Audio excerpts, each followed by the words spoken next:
Hi hello ನಮಸ್ಕಾರ Karnataka Nalamaharaja cooking ಚಾನೆಲ್ಗೆ ಎಲ್ಲರಿಗೂ ಸ್ವಾಗತ. ನಾವು ನಳಮಹಾರಾಜ ಚಾನೆಲಲ್ಲಿ ಸ್ವಲ್ಪ ಚೇಂಜಸ್ ಮಾಡಿದ್ದೀವಿ. ನೀವು ನೋಡಿರ್ಬೋದು, ನಾವು ಲೋಗೋ ಚೇಂಜ್ ಮಾಡಿದ್ದೀವಿ, ಹಾಗೆ ವಿಡಿಯೋ ಕ್ವಾಲಿಟಿ ಕೂಡ ಇಂಪ್ರೂವ್ ಮಾಡ್ಕೊಂಡಿದ್ದೀವಿ. ಸೊ ಈ ಹೊಸ ಶೈಲಿಯ ವಿಡಿಯೋ ಯಾವ ರೀತಿ ಬಂತು ಅಂತ ಕಾಮೆಂಟ್ ಮಾಡಿ ತಿಳಿಸೋದನ್ನು ಮರಿಬೇಡಿ. ಇವತ್ತು ಈಗಾಗಲೇ 2023 ಮುಗಿತಾ ಬಂತು. ವರ್ಷದ ಕೊನೆ ತಿಂಗಳುಗಳಲ್ಲಿ ಅಥವಾ ಹೊಸ ವರ್ಷದ ಒಂದು 2 ತಿಂಗಳುಗಳಲ್ಲಿ ಅವರೆಕಾಯಿ ಸೀಸನ್ ಇರುತ್ತೆ. ಸೊ ಅವರೆಕಾಯಿ ತುಂಬ ಸಿಗುತ್ತೆ ಈ ಸೀಸನಲ್ಲಿ. ಸೊ ಖಂಡಿತ ಏನಾದರೂ ಅವರೆಕಾಯಿ ರೆಸಿಪಿನ ಮಾಡಿಕೊಂಡು ಈ ಸೀಸನಲ್ಲಿ ತಿನ್ನಿ. ನಮ್ಮ ಚಾನಲಲ್ಲಿ ಆಲ್ರೆಡಿ ಹಿತ್ಕಿದ ಬೇಳೆ ಸಾರು ಸುಲಭವಾಗಿ ಯಾವ ರೀತಿ ಮಾಡೋದು ಅಂತ ತೋರಿಸ್ಕೊಟ್ಟಿದ್ದೀವಿ. ಆ ವಿಡಿಯೋ ಲಿಂಕ್ನ ಡಿಸ್ಕ್ರಿಪ್ಷನಲ್ಲಿ ಕೊಟ್ಟಿರ್ತೀನಿ. ಆ ವಿಡಿಯೋನ ಈ ವಿಡಿಯೋ ನೋಡಾದ್ಮೇಲೆ ಹೋಗಿ ನೋಡಿ. ಇವತ್ತು ನಾನು ನಳಮಹಾರಾಜ ವೀಕ್ಷಕರಿಗೆ ಅವರೆಕಾಳಲ್ಲೇ ಡಿಫ್ರೆಂಟ್ ಆಗಿರೋವಂಥ ರೆಸಿಪಿನ ಒಂದನ್ನು ತೊಗೊಂಬಂದಿದ್ದೀನಿ. ಅದೇ ಅವರೆಕಾಳು ಪಲ್ಯ. ಬನ್ನಿ ಹಾಗಾದರೆ ತಡ ಮಾಡದೆ ಈ ಸುಲಭವಾಗಿ ಮಾಡ್ಬೋದಾದಂಥ ಅವರೆಕಾಳು ಪಲ್ಯ ಮಾಡೋದು ಯಾವ ರೀತಿ ಅಂತ ನೋಡ್ಕೊಳ್ಳೋಣ. ನಾನು ಈ ರೆಸಿಪಿಗೆ ತೊಗೊಂಡಿರೋ ಇಂಗ್ರೀಡಿಯೆಂಟ್ಸ್ ಈ ರೀತಿ ಇದೆ, ನೋಡ್ಕೊಳ್ಳಿ. ಅವರೆಕಾಳು ರೆಸಿಪಿ ಅಂದಮೇಲೆ ಅವರೆಕಾಳು ಬೇಕಲ್ವಾ. 1 kg ಅವರೆಕಾಳನ್ನು ತೊಗೊಂಡಿದ್ದೀನಿ. ಇದು ಹಿತ್ಕಿರೋ ಕಾಳಲ್ಲ, ಜಸ್ಟ್ ಸಿಪ್ಪೆ ತೆಗೆದು ಸುಲಿದಿಟ್ಕೊಂಡಿದ್ದೀನಿ.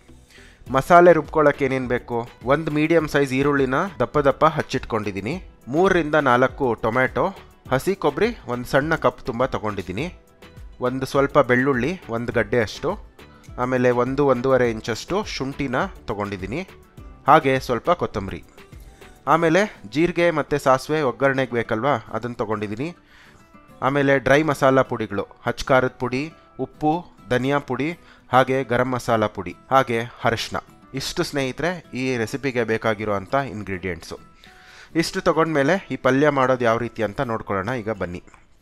ಮೊದಲು ನಾವು ತೊಗೊಂಡಿರೋ ಅಂಥ ಅವರೆಕಾಳನ್ನು ಬೇಯಿಸ್ಕೋಬೇಕು. ಅದಕ್ಕೆ ನಾನು ಏನು ಮಾಡ್ತಾಯಿದ್ದೀನಿ, ಈ ಅವರೆಕಾಳನ್ನು ಒಂದು ಕುಕ್ಕರ್ಗೆ ಟ್ರಾನ್ಸ್ಫರ್ ಮಾಡ್ಕೋತಾ ಇದ್ದೀನಿ. ಆಮೇಲೆ ಇದಕ್ಕೆ ಒಂದು ಅರ್ಧ ಲೋಟದಷ್ಟು ನೀರು ಸೇರಿಸ್ಕೊತಾ ಇದ್ದೀನಿ ನೋಡಿ, ಇಲ್ಲ ಅಂದರೆ ತಳ ಕೂತ್ಕೊಳ್ಳುತ್ತಲ್ವ ಅದಕ್ಕೆ. ಹಾಗೆ ಸ್ವಲ್ಪ ಉಪ್ಪನ್ನು ಕೂಡ ಸೇರಿಸ್ಕೊತಾ ಇದ್ದೀನಿ.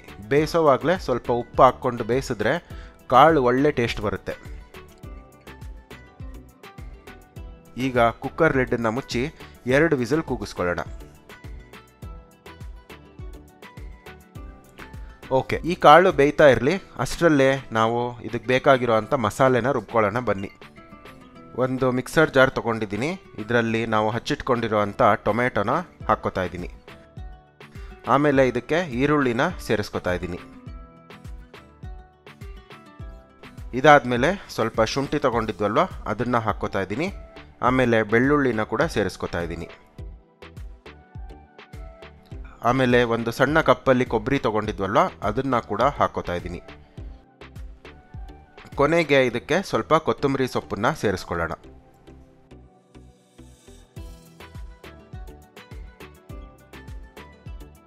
ಓಕೆ, ಈಗ ಮಿಕ್ಸರ್ ಜಾರ್ನ ಮುಚ್ಚಳ ಮುಚ್ಚಿ ಚೆನ್ನಾಗಿ ಇದನ್ನು ಮಸಾಲೆನ ರುಬ್ಕೊಳ್ಳೋಣ. ನೋಡಿ, ಚೆನ್ನಾಗಿ ರುಬ್ಕೊಂಡಿದ್ದೀನಿ ಈ ರೀತಿ.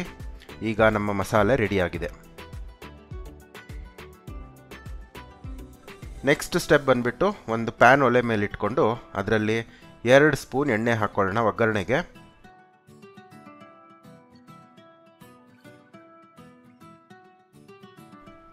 ಎಣ್ಣೆ ಚೆನ್ನಾಗಿ ಕಾದ್ಮೇಲೆ ಅದಕ್ಕೆ ಸ್ವಲ್ಪ ಸಾಸಿವೆ ಮತ್ತು ಜೀರಿಗೆನ ಹಾಕ್ಕೊಳ್ಳೋಣ.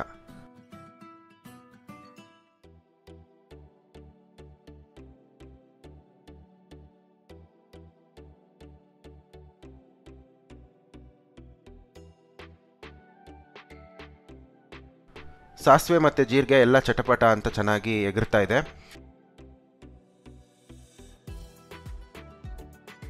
ಈಗ ಇದಕ್ಕೆ ನಾವು ರುಬ್ಕೊಂಡಿರೋ ಅಂಥ ಮಸಾಲೆನ ಇದಕ್ಕೆ ಟ್ರಾನ್ಸ್ಫರ್ ಮಾಡ್ಕೊಳ್ಳೋಣ.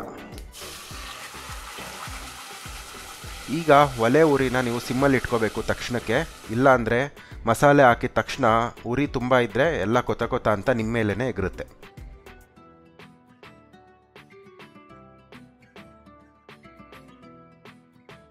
ಓಕೆ ನೋಡಿ, ಎಲ್ಲ ಹಾಕ್ಕೊಂಡ್ಮೇಲೆ ಈಗ ಇದನ್ನು ಮಿಕ್ಸ್ ಮಾಡ್ಕೊಳ್ಳೋಣ.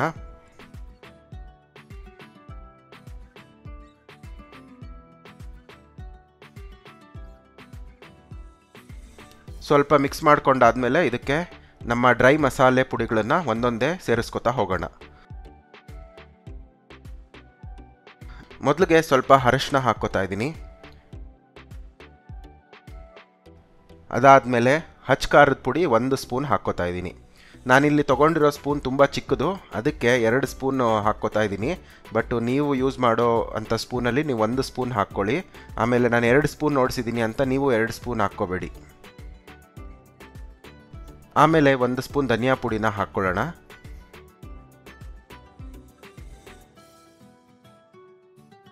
ಇದಾದಮೇಲೆ ಒಂದು 1/4 ಸ್ಪೂನಷ್ಟು ಗರಂ ಮಸಾಲ ಪುಡಿನ ಸೇರಿಸ್ತಾ ಇದ್ದೀನಿ.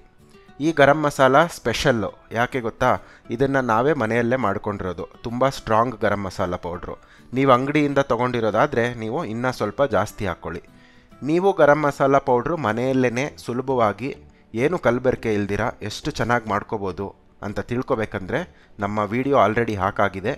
ಆ ವಿಡಿಯೋನ ಕೂಡ ಡಿಸ್ಕ್ರಿಪ್ಷನಲ್ಲಿ ಕೊಡ್ತೀನಿ. ಈ ವಿಡಿಯೋ ನೋಡಾದಮೇಲೆ ಆ ವಿಡಿಯೋನ ಕೂಡ ನೋಡ್ಕೊಳ್ಳಿ. ಆಮೇಲೆ ಸ್ವಲ್ಪ ಉಪ್ಪನ್ನು ಸೇರಿಸ್ತಾ ಇದ್ದೀನಿ, ರುಚಿಗೆ ಬೇಕಾಗಿರೋ ಅಷ್ಟು. ಉಪ್ಪು ಸ್ವಲ್ಪ ಕಡಿಮೆನೇ ತಿನ್ನಿ, ಪರವಾಗಿಲ್ಲ. ನಾನು ಸ್ವಲ್ಪ ಉಪ್ಪು ಜಾಸ್ತಿನೇ ತಿನ್ನೋದು. ನಮ್ಮಮ್ಮ ಯಾವಾಗಲೂ ಬೈತಾ ಇರ್ತಾರೆ ಉಪ್ಪು ಜಾಸ್ತಿ ತಿಂತೀನಿ ಅಂತ. ಸೊ ನೀವು ರುಚಿಗೆ ಬೇಕಾಗಿರೋ ಅಷ್ಟು ನೋಡಿ ಹಾಕ್ಕೊಳ್ಳಿ.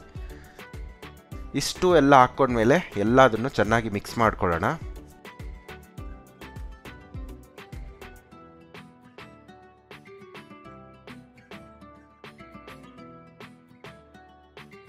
ಮಿಕ್ಸ್ ಆದಮೇಲೆ ಈ ಮಸಾಲೆ ಸ್ವಲ್ಪ ಹೊತ್ತು ಚೆನ್ನಾಗಿ ಕುದಿಬೇಕು. ಇದು ಚೆನ್ನಾಗಿ ಕುದಿಸ್ತಾ ಈ ಕಲರ್ ಸ್ವಲ್ಪ ಡಾರ್ಕ್ ಆಗ್ತಾ ಹೋಗುತ್ತೆ. ಈಗ ಒಂದು ಮುಚ್ಚಳನ ಮುಚ್ಚಿ 5 ನಿಮಿಷ ಸಿಮ್ಮಲ್ಲೇ ಇಟ್ಟು ಚೆನ್ನಾಗಿ ಬೇಯಿಸ್ಕೊಳ್ಳೋಣ.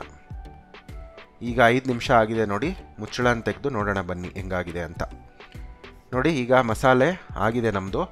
ಇದಕ್ಕೆ ಅವರೆಕಾಳು ಬೇಯಿಸಿಟ್ಕೊಂಡಿದ್ವಲ್ಲ ಕುಕ್ಕರಲ್ಲಿ, ನೀವು ಇಷ್ಟೆಲ್ಲ ಮಾಡೋದ್ರೊಳಗೆ ಪ್ರೆಷರ್ ಹೋಗಿರುತ್ತೆ. ಕುಕ್ಕರ್ ಓಪನ್ ಮಾಡಿ ಆ ಬೇಯಿಸಿರೋ ಅಂಥ ಅವರೆಕಾಳನ್ನು ಇದಕ್ಕೆ ಎಲ್ಲದನ್ನು ಹಾಕ್ಕೊಬಿಡಿ. ಅವರೆಕಾಳು ಹಾಕ್ಕೊಂಡು ಚೆನ್ನಾಗಿ ಮಿಕ್ಸ್ ಮಾಡ್ಕೋಬೇಕು ಮಸಾಲೆ ಜೊತೆ.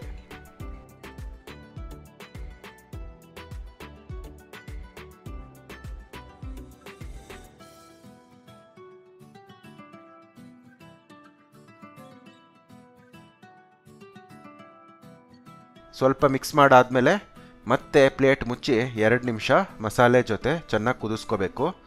ಯಾಕಂದರೆ ಅವರೆಕಾಳು ಈ ಮಸಾಲೆನೆಲ್ಲ ಚೆನ್ನಾಗಿ ಹೀರ್ಕೊಳ್ಳುತ್ತೆ. ಸೊ 2 ನಿಮಿಷ ಪ್ಲೇಟ್ ಮುಚ್ಚಿ ಮತ್ತೆ ಕುದಿಸ್ಕೊಳ್ಳೋಣ. ನೋಡಿ, ಈಗ 2 ನಿಮಿಷ ಆಗಿದೆ.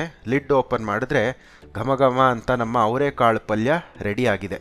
ಬಾಯಲ್ಲಿ ನೀರು ಬರ್ತಾ ಇದೆ ನನಗಂತೂ. ಚಪಾತಿನೋ ಅನ್ನನೋ ಇದ್ದರೆ ಒಳ್ಳೆ ಕಾಂಬಿನೇಷನ್ ಇದಕ್ಕೆ. ಎಲ್ಲದಕ್ಕಿಂತ ಬೆಸ್ಟ್ ಕಾಂಬಿನೇಷನ್ ಅಂದರೆ ಮುದ್ದೆ ಸ್ನೇಹಿತರೆ. ಇದಕ್ಕೆ ಒಂದು ಮುದ್ದೆ ಮಾಡಿಕೊಂಡು ಈ ಅವರೆಕಾಳು ಪಲ್ಯ ಜೊತೆ ತಿಂತಾ ಇದ್ದರೆ ಅದ್ರ ಮಜಾನೇ ಬೇರೆ. ಯಾವಾಗಲೂ ಹಿತ್ಕಿದ ಸಾರು ಮಾಡ್ತಾನೆ ಇರ್ತೀವಿ ಅವರೆಕಾಳು ಸೀಸನ್ ಬಂದರೆ. ಇದೊಂದು ಸಲ ಮಾಡಿ ಟ್ರೈ ಮಾಡಿ, ತುಂಬ ಚೆನ್ನಾಗಿ ಬಂದಿದೆ ನಮಗೆ. ನಿಮಗೂ ಇಷ್ಟ ಆಗುತ್ತೆ. ಈ ರೆಸಿಪಿನ ಗಟ್ಟಿಯಾಗಬೇಕೋ ನೀರು ಬೇಕೋ ನೋಡಿಕೊಂಡು ನೀವು ನೀರು ಜಾಸ್ತಿ ಕಡಿಮೆ ಮಾಡ್ಕೋಬೋದು, ಏನು ಪ್ರಾಬ್ಲಮ್ ಇಲ್ಲ. ಇನ್ನೇನು ರೆಸಿಪಿ ರೆಡಿ ಆಯಿತು, ತಿನ್ನೋದೊಂದೇ ಬಾಕಿ. ಸರಿ, ನಮ್ಮಮ್ಮ ಚಪಾತಿ ಮಾಡಿದ್ದಾರೆ, ನಾನು ಹೋಗ್ತಾ ಇದ್ದೀನಿ ತಿನ್ನೋದಕ್ಕೆ. ನೀವು ಹೋಗಿ ಈ ರೆಸಿಪಿನ ಟ್ರೈ ಮಾಡಿ ತಿನ್ನಿ. ಬರೀ ಮಾಡ್ಕೊಂಡು ತಿನ್ನೋದೇ ಅಲ್ಲ, ಹೇಗೆ ಬಂತು ಅಂತ ಕಾಮೆಂಟ್ ಮಾಡಿ ತಿಳಿಸಿ. ಸರಿ, ಹಾಗಾದರೆ ಇನ್ನೊಂದು ರೆಸಿಪಿ ಜೊತೆ ವಾಪಸ್ ಬರ್ತೀನಿ. ಅಲ್ಲಿ ತನಕ ಒಳ್ಳೊಳ್ಳೆ ಅಡುಗೆಗಳನ್ನು ಮಾಡ್ಕೊಂಡು ತಿನ್ನಿ, ಆರೋಗ್ಯವಾಗಿರಿ. ಬಾಯ್ ಬಾಯ್, ಮತ್ತೆ ಸಿಗೋಣ.